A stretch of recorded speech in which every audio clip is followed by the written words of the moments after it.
Hi hello friends, ಎಲ್ಲರಿಗೂ ನಮಸ್ಕಾರ. ರೇಖಾ ಅಡುಗೆ ಚಾನಲ್ಗೆ ಸ್ವಾಗತ. ಬನ್ನಿ, ಇವತ್ತು ನಾನು ಇನ್ಸ್ಟೆಂಟಾಗಿ ನಿಮಗೆ ವಡೆ ಮಾಡೋದು ತೋರಿಸ್ಕೊಡ್ತೀನಿ.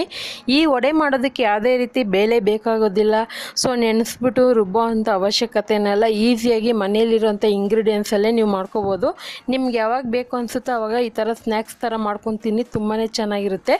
ಸೊ ಇದು ಮಾಡೋದು ಸುಲಭ. ಇದಕ್ಕೆ ಬೇಕಾಗುವ ಇಂಗ್ರೀಡಿಯೆಂಟ್ಸ್ ನೋಡೋಣ.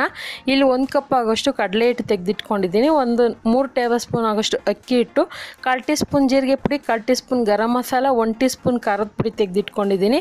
2 ಹಸಿರು ಮೆಣಸಿನ್ಕಾಯಿನ ಈ ಥರ ಚಿಕ್ಕ ಚಿಕ್ಕದಾಗಿ ಕಟ್ ಮಾಡಿ ಇಟ್ಕೊಂಡಿದ್ದೀನಿ. ಮತ್ತು ಒಂದು 4 ಈರುಳ್ಳಿನ ಚಿಕ್ಕ ಚಿಕ್ಕದಾಗಿ ಕಟ್ ಮಾಡಿ ಇಟ್ಕೊಂಡಿದ್ದೀನಿ. ಒಂದು 5ರಿಂದ 6 ಪೀಸ್ ಆಗೋಷ್ಟು ಈ ಥರ ಬೆಳ್ಳುಳ್ಳಿ ಚಿಕ್ಕ ಸೈಜು, ಒಂದು ಅರ್ಧ ಇಂಚು ಶುಂಠಿನೂ, ಸ್ವಲ್ಪ ಕೊತ್ತಂಬರಿ ಕಟ್ ಮಾಡಿರೋದು, ಒಂದು 1/4 ಕಪ್ ಆಗೋಷ್ಟು ಇರಲಿ, ಸ್ವಲ್ಪ ಕರಿಬೇವು ಕಟ್ ಮಾಡಿರೋದು, ಒಂದು ಅರ್ಧ ಟೀ ಸ್ಪೂನ್ ಜೀರಿಗೆ, ಒಂದು 1/4 ಟೀ ಸ್ಪೂನ್ ಕಾಳು, ರುಚಿಗೆ ತಕ್ಕಷ್ಟು ಉಪ್ಪು, ಮತ್ತು ಮಾಡೋದಕ್ಕೆ ಎಣ್ಣೆ. ಈಗ ಯಾವ ರೀತಿ ಮಾಡೋದಂತ ನೋಡ್ಕೊಬರೋಣ. ಸೊ ಮೊದಲಿಗೆ ಈ ಥರ ಒಂದು ಕುಟಾಣಿ ತೆಗೆದಿಟ್ಕೊಂಡಿದ್ದೀನಿ.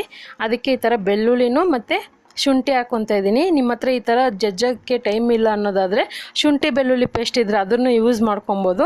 ಆದರೆ ಈ ಥರ ಜಜ್ಜಿಬಿಟ್ಟು ಹಾಕಿದ್ರೆ ತುಂಬಾ ಚೆನ್ನಾಗಿರುತ್ತೆ. ನಿಮ್ಗೆ ಎಲ್ಲ ಥರ ಸ್ನ್ಯಾಕ್ಸ್ ರೆಸಿಪಿನೂ ನನ್ನ ಚಾನಲಲ್ಲಿ ಸಿಗುತ್ತೆ. ನೀವು ನೋಡಿಲ್ಲ ಅಂದರೆ ನೋಡಿ. ನೀವು ಕೇಳೋಂಥ ರೆಸಿಪಿಗಳನ್ನೂ ಅಪ್ಲೋಡ್ ಮಾಡ್ತೀನಿ, ದಯವಿಟ್ಟು ಮಾಡಿಲ್ಲ ಅಂತ ಬೇಜಾರು ಮಾಡ್ಕೊಬೇಡಿ. ಇವಾಗ ಅದನ್ನು ಜಜ್ಜಿದ್ದಾಯಿತು. ಇವಾಗ ಒಂದು ಬೌಲ್ಗೆ ನಾನು ಈರುಳ್ಳಿ ಹಾಕ್ಕೊತಾ ಇದ್ದೀನಿ. ಇದಕ್ಕೊಂದು ಸ್ವಲ್ಪ ಈರುಳ್ಳಿ ಜಾಸ್ತಿ ಬೇಕು, ಅವಾಗೆ ಟೇಸ್ಟ್ ಚೆನ್ನಾಗಿರೋದು. ಮತ್ತು ಸ್ವಲ್ಪ ಸ್ಪೈಸಿಯಾಗೂ ಮಾಡ್ಕೊಳ್ಳಿ, ಖಾರವಾಗಿದ್ದರೆ ತಿನ್ನೋಕ್ಕೆ ಚೆನ್ನಾಗಿರುತ್ತೆ. ನೀವು ಮಕ್ಳಿಗೆ ಮಾಡ್ಕೊಡೋದಾದರೆ ಸ್ವಲ್ಪ ಖಾರ ಕಡಿಮೆ ಮಾಡ್ಕೊಳ್ಳಿ. ಈಗ ಇದೆಲ್ಲ ಹಾಕ್ಕೊಂಡು ಚೆನ್ನಾಗಿ ಕೈಯಲ್ಲಿ ಕಿವುಚ್ಕೊತೀನಿ. ಸೊ ಇದೆಲ್ಲ ಕಿವುಚ್ಕೊಂಡು ಇದಕ್ಕೊಂದು ಸ್ವಲ್ಪ ಉಪ್ಪು ಹಾಕ್ಕೊತೀನಿ. ಯಾಕಂದರೆ ಉಪ್ಪು ಹಾಕೋದ್ರಿಂದನೂ ಅದರಲ್ಲಿ ನೀರಿನ ಅಂಶ ಬಿಡುತ್ತೆ. ಈ ವಡೆ ಮಾಡೋದಕ್ಕೆ ನೀರು ಜಾಸ್ತಿ ಬೇಕಾಗೋದಿಲ್ಲ, ಅದಕ್ಕೋಸ್ಕರನೇ. ಇವಾಗ ಜೀರಿಗೆ ಪುಡಿನೂ ಗರಂ ಮಸಾಲ ಹಾಕ್ಕೊತಾ ಇದ್ದೀನಿ. ಇವಾಗ ಮಸಾಲೆ ವಡೆ ಮಾಡಿದ್ರೆ ನಾವು ಚಕ್ಕೆ ಲವಂಗ ಯೂಸ್ ಮಾಡ್ತೀರಲ್ವ, ಅದ್ರ ಬದಲೇ ನಾವು ಗರಂ ಮಸಾಲೆ ಯೂಸ್ ಮಾಡೋದು. ಶುಂಠಿ ಬೆಳ್ಳುಳ್ಳಿ ಕೂಡ ಹಾಕ್ತೀರಿ ರುಬ್ಬೋದಕ್ಕೆ ಮಸಾಲೆ ವಡೆಗೆ, ಆದರೆ ಇದಕ್ಕೆ ಶುಂಠಿ ಬೆಳ್ಳುಳ್ಳಿ ಜಜ್ಜಿ ಹಾಕ್ಕೊತಾ ಇದ್ದೀನಿ. ಖಾರಕ್ಕೆ ಸ್ವಲ್ಪ ಖಾರದ ಪುಡಿ ಹಾಕ್ಕೊಳ್ಳಿ. ಯಾರಾದರೂ ಗೆಸ್ಟ್ ಬಂದಾಗ ತಕ್ಷಣವೇ ನೀವು ಈ ಥರ ಇನ್ಸ್ಟೆಂಟಾಗಿ ವಡೆ ಮಾಡ್ಕೊಡ್ಬೋದು, ತುಂಬಾ ಟೇಸ್ಟಿಯಾಗಿರುತ್ತೆ. ಸೊ ಇದೆಲ್ಲ ಆದಷ್ಟು ಚೆನ್ನಾಗಿ ಮಿಕ್ಸ್ ಮಾಡಿದ ಮೇಲೆ ಕಡಲೆ ಹಿಟ್ಟನ್ನು ಅಕ್ಕಿ ಹಿಟ್ಟು ಹಾಕ್ಕೊತಾ ಇದ್ದೀನಿ.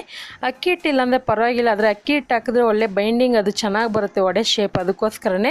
ಮತ್ತು ಮೇಲೆ ಕ್ರಿಸ್ಪಿಯಾಗಿ ಒಳಗಡೆ ಸಾಫ್ಟಾಗಿರುತ್ತೆ ತಿನ್ನೋದಕ್ಕೆ. ಸೊ ಇದೆಲ್ಲ ಹಾಕ್ಕೊಂಡು ಚೆನ್ನಾಗಿ ಮಿಕ್ಸ್ ಮಾಡ್ಕೊಳ್ಳೋಣ. ಒಂದು ಸ್ವಲ್ಪ ಉಪ್ಪು ಕಡಿಮೆ ಅನಿಸ್ತು, ಅದಕ್ಕೆ ಇನ್ನೊಂದು ಸ್ವಲ್ಪ ಉಪ್ಪು ಹಾಕ್ಕೊತಾ ಇದ್ದೀನಿ. ಜಾಸ್ತಿ ಉಪ್ಪು ಹಾಕೊಂಡ್ರೆ ಟೇಸ್ಟ್ ಚೆನ್ನಾಗಿರೋದಿಲ್ಲ, ಉಪ್ಪು ಖಾರ ಚೆಕ್ ಮಾಡ್ಕೊಳ್ಳಿ.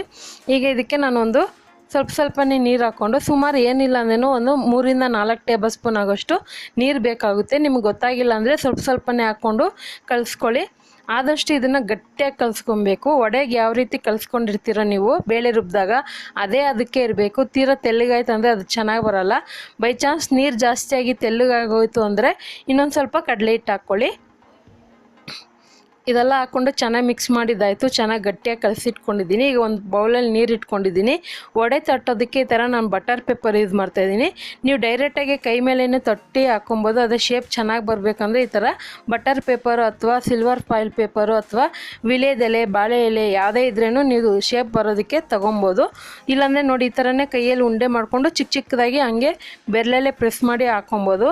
ಅದೇ ಟೈಮ್ಗೆ ಎಣ್ಣೆ ಕೂಡ ಮೀಡಿಯಮ್ ಹೀಟಲ್ಲೇ ಇರಬೇಕು. ಹೈ ಫ್ಲೇಮಲ್ಲಿ ಇಟ್ಕೊಳಕ್ಕೆ ಹೋದರೆ ಒಳಗಡೆ ಹಿಟ್ಟು ಥರ ಇರುತ್ತೆ. ಸೊ ಮೀಡಿಯಮ್ ಫ್ಲೇಮಲ್ಲೇ ಇಟ್ಕೊಂಡು ಇದನ್ನು ಒಂದು 2ರಿಂದ 3 ನಿಮಿಷ ಬೇಯಿಸಿ ಎತ್ಕೊಬೇಕು. ಸೊ ಇವಾಗ ನಾನು ತೋರಿಸ್ತಾ ಇದ್ದೀನಲ್ಲ ಅದೇ ರೀತಿ ಒಂದೊಂದೇ ಹಾಕ್ಕೊಳ್ಳಿ. ನಿಮಗೇನಾದರೂ ಕ್ರಾಫ್ಟಲ್ಲಿ ಕಿಚನ್ ಟಿಪ್ಸು ಆ ಥರ ಏನಾದರೂ ಬೇಕು ಅಂದರೆ ಇನ್ನೊಂದು ಚಾನಲ್ ಇದೆ, ರೇಖಾ ಟ್ಯಾಲೆಂಟ್ ಅಂತ, ಹೋಗಿ ನೋಡಿ. ಇಷ್ಟ ಆದರೆ ಲೈಕ್ ಮಾಡಿ ಸಬ್ಸ್ಕ್ರೈಬ್ ಮಾಡ್ಕೊಳ್ಳಿ. ನಿಮಗೆಲ್ಲ ಥರ ಕಿಚನ್ ಟಿಪ್ಸು, ಶಾಪಿಂಗ್ ವಿಡಿಯೋ ಎಲ್ಲ ಅಪ್ಲೋಡ್ ಮಾಡಿದ್ದೀನಿ ನೋಡಿ. ಇವಾಗ ಇದನ್ನು ಮೀಡಿಯಮ್ ಫ್ಲೇಮಲ್ಲೇ ಇಟ್ಕೊಂಡು ಚೆನ್ನಾಗಿ ಬೇಯಿಸ್ಕೊತೀನಿ. ನೋಡಿ ಚೆನ್ನಾಗಿ ಬೇಯಿಸ್ಕೋಬೇಕು, ಈ ಥರ ಕಲರ್ ಬರಬೇಕು. ಸೊ ನಾನ್ ವೆಜ್ ರೆಸಿಪಿನೂ ಕೇಳ್ತಾ ಇದ್ದೀರಿ, ಅದನ್ನು ಮುಂದಿನ ದಿವಸದಲ್ಲಿ ಅಪ್ಲೋಡ್ ಮಾಡ್ತೀನಿ.